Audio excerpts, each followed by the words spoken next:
As with any good DIY video, we start with the finished products. Yeah, that's right, kitty. I'm going to show you how to make both these things. They're pretty similar. The only difference is this one up here on the top has a little bit more of a complexity to it. This one here is pretty straightforward. Either way, stick with it and you'll see how to make them both. Bonus more cat. Alright, this is Fargonaut's DIY Snark 5 Photonerator 2-in-1 video. The kitty is trying to participate. All you're going to need is a 5-foot piece of 1/2-inch clear PVC pipe, and then per photonerator I have a 4.5 volt 2-meter strip of 50/50 RGB LEDs with matching controllers, and then I'm using number 8 1.5-inch bolts with accompanying nuts. Theoretically you could use almost any bolt for this, but I just have so many of these parts, that's what I'm using. So that's where we'll start. These are the parts. That's the kitty. We'll get this thing going. First things first, we're going to want to cut the PVC pipe in half. So you're going to want to measure 30 inches and mark a line, as I have done here, directly half.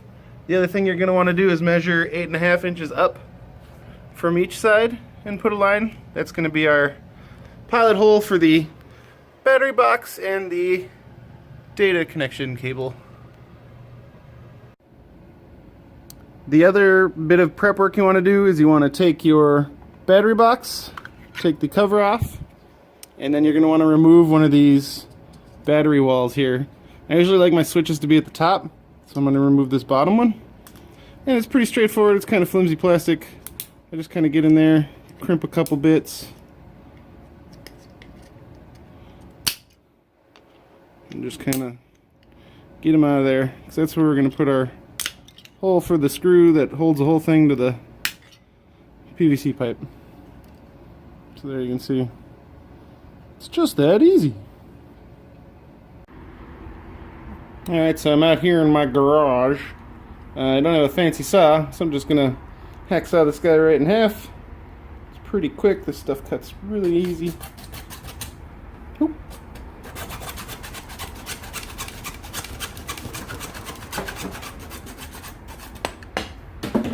Just like that. You want to clean up this bit a little bit.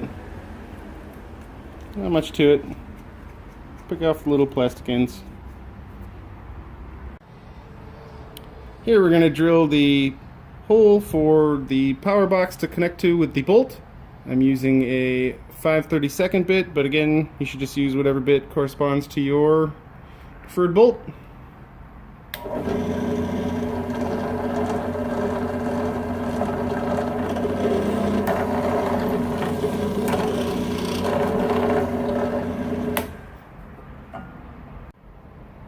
And the hole for the battery box, I'm going to put it right where we cut out that battery wall, right in the middle, as best you can get.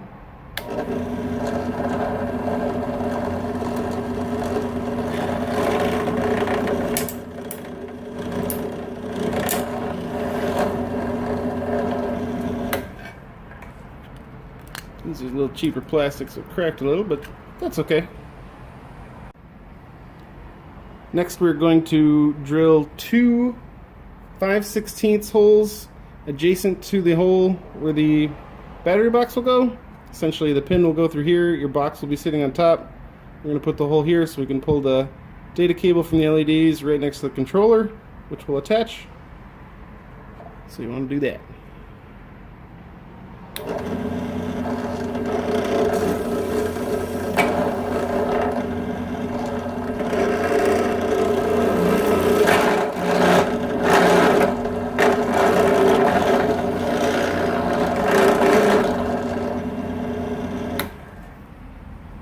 Be just wide enough for it to pass through. Clean it up a bit.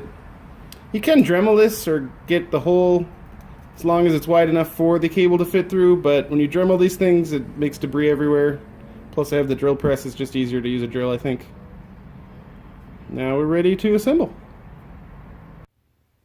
One other bit of prefab you're going to want to do is you want to get the connection part of your light cable here.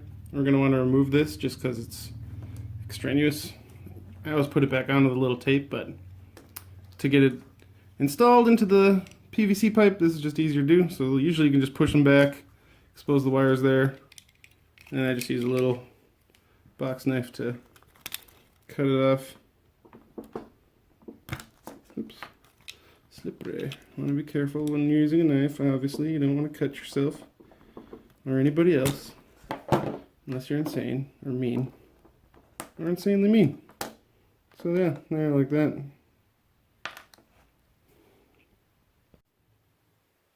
Alright, remember I said this is 2-for-1, so this is going to be the first style. I'll make a link somewhere, however that YouTube business works, to the second one right here. You can switch over. So the first thing we're going to do is we want to measure up our cable from our hole down to the bottom of the thing. We're just going to fold it. You can fold them very nicely on these cut points. And we're just going to lock it back up to the top. Do the exact same thing. Once again, just going to give it a nice fold. Just like that. And these things come all wound up, but you can get them into place once you get them folded and taped up. That's the other nice thing, they come with the tape. So you just peel it off and go. So then what I like to do for this first variant is come back down to the point where you'll be connecting your battery box, and then just go back up, have another fold, and then do kind of a half of a fold like this, and you're just going to lock it back up, and then more folds at the top. But we'll get to that once we take the tape off, get it going here, show you how fun this process is. Usually just start at the bottom. Oh, that's being persistent. There we go. And then pull it up to get it up. Then what you want to do is kind of crimp it on a flat surface like that. Just sandwich it with your fingers, like you're reading Braille. And you'll see you get a nice double-sided, mostly straight. This stuff's pretty flexible. And we're just going to repeat that along the whole length, back up.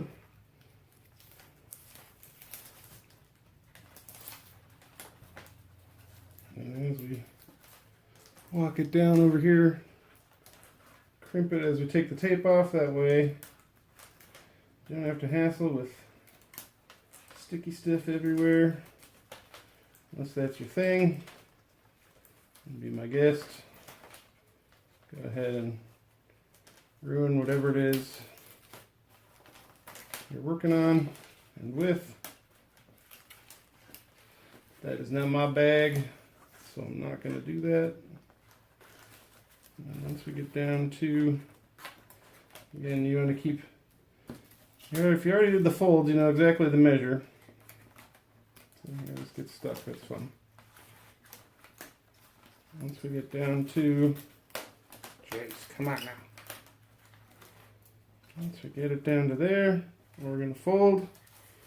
We're going to just bend it. Usually you can just rip this stuff, get it out of your way so it don't bug you. And then we're going to take it off. And I like to come right back across the top like a T. You're essentially going to use up all your material.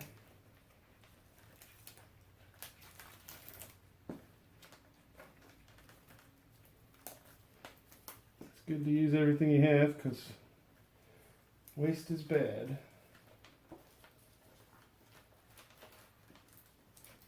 So in here you see we've reached the top. I'm just going to bend it back, let it stick there a little bit, flatten it out as much as I can, bend it off at the top, come back down like that. There. And you see we've got a nice little double-sider with a top kind of a fold. This will line right up into the tube, and we'll get that going. So yeah, now we'll just slide this in, make sure this lines up with the hole we drilled. And it's pretty straightforward and slick. Sometimes you might run into a bump with the holes you made, but that's okay too. You can just push through it. Now eventually you're going to reach a point where there's not much push because you're dealing with a tiny thin sliver of LED strand. So what you can do is just stand the whole thing up, bump it into the table. I see we're coming up here. We're going to try and line that wire up with the hole. Done a terrible job, so I'm going to just back it up, line it up. There we are. Keep on bumping. There we are. So now you can see we're lined up with the hole we drilled. The wire pretty terribly. Again, I messed that up, so just back it up and twist a little bit. More bopping. There. Now we're right at the spot. So what I'm going to do is I'm going to fish this out using a little bent paper clip. Here we are at the paper clip. And this little guy just needs to come up like that. And you can just pull it through. Again, going to get crimps like that if you pull on it, so back to the bot method.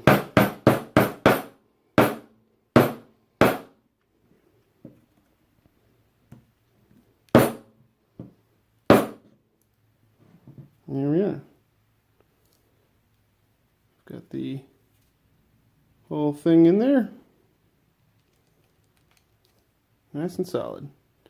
Next we'll bolt on our battery box. And then it's time for hot glue. Alright, here we are with our pre-clipped and drilled battery box and our bolt. Simple as threading the needle. Lining it up here. You can see it goes right through. Again, I'm using these bolts because I have a ton of them, as you can tell, 1.5 inches. Probably a little bit of an overkill, but whatever, that way you don't lose your bolt. Pretty simple. Now I'm just going to tighten it up with these guys here. So right before we glue it, what I like to do is re-add that piece we cut off, little piece of tape. You want to connect up your controller.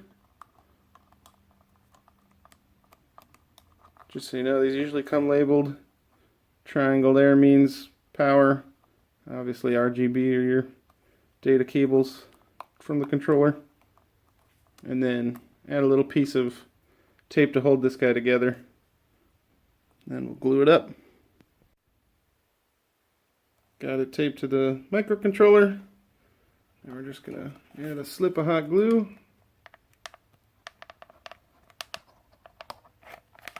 Press her on there. And yeah, let that dry up.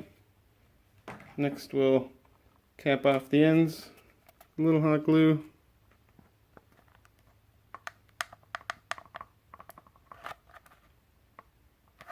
Just to hold our wire in place, basically. And we'll let that dry up and get the other end, and then we'll be done. Easy peasy. A super easy upgrade you can do is buy these number 214 13/16 inch hooks. They're screw eyes technically. There's a little hole right here. You can add these to it, and that'll secure the paneling to the battery pack. As usually they're pretty flimsy. They only have 2 little bits of plastic holding them in the first place, and then this screw eye here will help keep your battery cover on. That way you don't lose it when you're swinging around your photonerator in the dark. That looks just like that. Righteous. One additional thing you can do is sand it a little bit with a piece of sandpaper, like I did on this part here. You can see it appears brighter, but really the light is just diffused. So for an optional neat effect, sand it up a bit, get that extra looking glow effect.